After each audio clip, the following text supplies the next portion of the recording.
This is the point that I was making earlier, Jack, is in India, they have this ancient structure here, this Kailash cave carved right out of the side of a fucking mountain.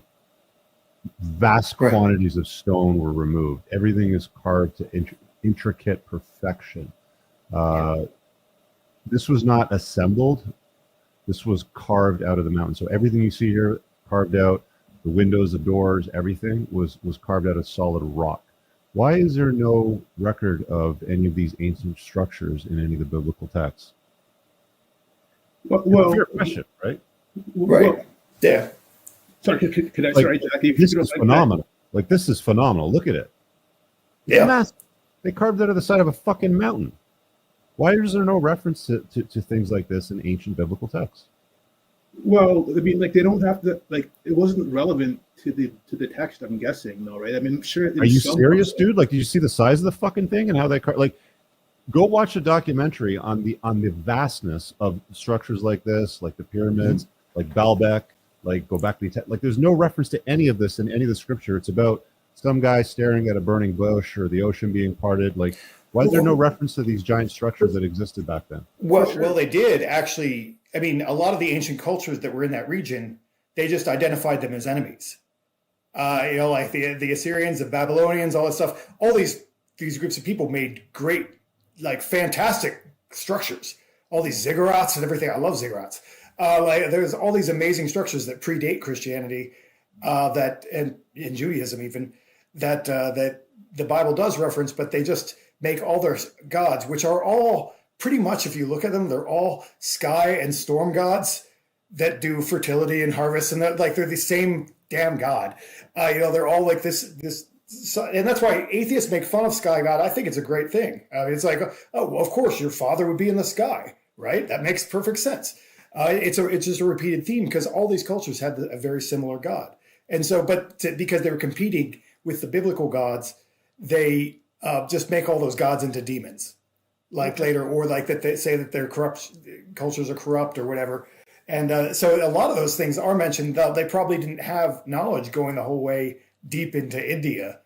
Kailash is actually interesting in the sense that there's a mountain named Mount Kailash that's sacred to Hinduism and about 3 other religions that people never touch. It's one of the only mountains in that area that has never been climbed because they just do this long path around it, and the government, it's technically in China, and they won't allow you to climb it because it's kind of cool. It's cool. It's kind of cool that there's nothing like that in the world, that there's something that people haven't climbed. But I guess we'll go back to your friend here.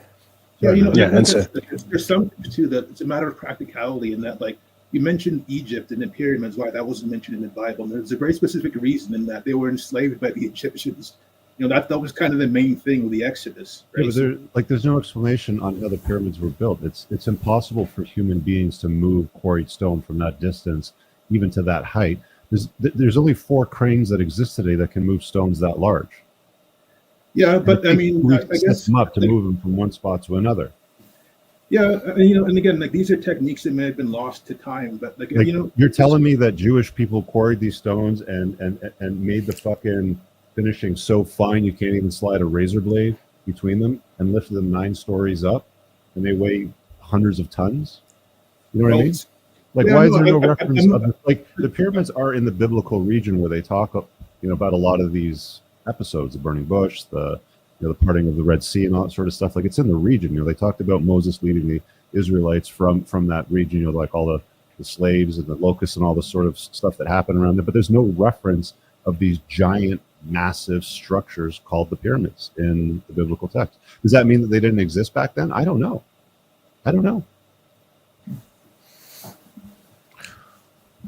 But they're saying they were 12,000 years old, so they should have existed when they wrote the Bible. Yeah, well, I mean, Moses wrote the first 5 books of the Old Testament, and then there's other authors that wrote several of the other books. But again, I guess we sat down and seen they're like, you know what? I hate a quarrelsome wife, so we're going to write this shit down about not having a quarrelsome wife, which is a really good idea. So we're gonna discourage women from doing that. I also don't like whores, so we're going to write this shit down that you have to be chaste when you get married. Like, I'm thinking that's probably what went down, right? Yeah, no, but that is pretty much how it went down with a lot of the books, like Proverbs. It's just the same. I don't think that God spoke in a man's ear and said, you can't be promiscuous and you can't mark your body with tattoos as a woman, and you can't be quarrelsome to your husband, sort of thing. I think that guys probably got tired of that shit thousands of years ago, and they started writing that stuff down. I'm gonna set rules and shit. I don't know. So, like I said, the main point. I don't want to argue semantics about like whether this book was written by whom and at what point. I'm just saying that religion does serve a purpose, though, in that it's allowed us to build the most successful society that has ever existed, and that's all because it's based on Judeo-Christian values, where every single person, no matter what. Say it's not, though. I mean, if you knew anything about the founding fathers, these guys were most likely deists, if anything. They weren't. They specifically mentioned the separation of church and state, the Constitution, and the founding documents. They were very, very clear about that we were not founded on any sort of Judeo-Christian values and moralities. Go ahead.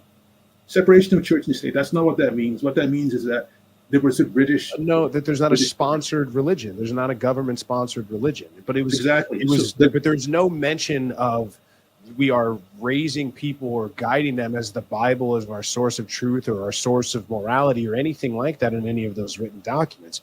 And again, the founding fathers probably practiced some form of deism versus Christianity or Judeo-Christianity. Okay, but what I'm saying is that in the United States and in most of Canada and most of the United States, we use English common law, which is based on the Magna Carta, which means that every single person, you have innocence until proven guilty, those kinds of things. You have the right to a fair. These are all things that are codified in America and in mostly Judeo-Christian, right? So like. It is based. I think this is what I'm saying. But that's correlation. That's not causation, is it? That's not the. No, because again, here's all I'm saying. I'll grant you this because I don't think you came in at the beginning, and I'll grant you that. I said this at the beginning of the show, and I said this actually last week.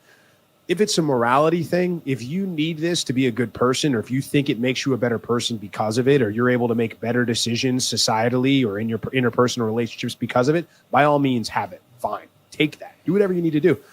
But it's when it's when we start getting into the matters of it is true, and therefore I will try to dictate policy based on it. I'll try to push it on other people. I'll try to make people believe in the stuff that I want to believe in. That's where I have the issue. So I honestly think that most people need a guiding light. I think that it's fine for them.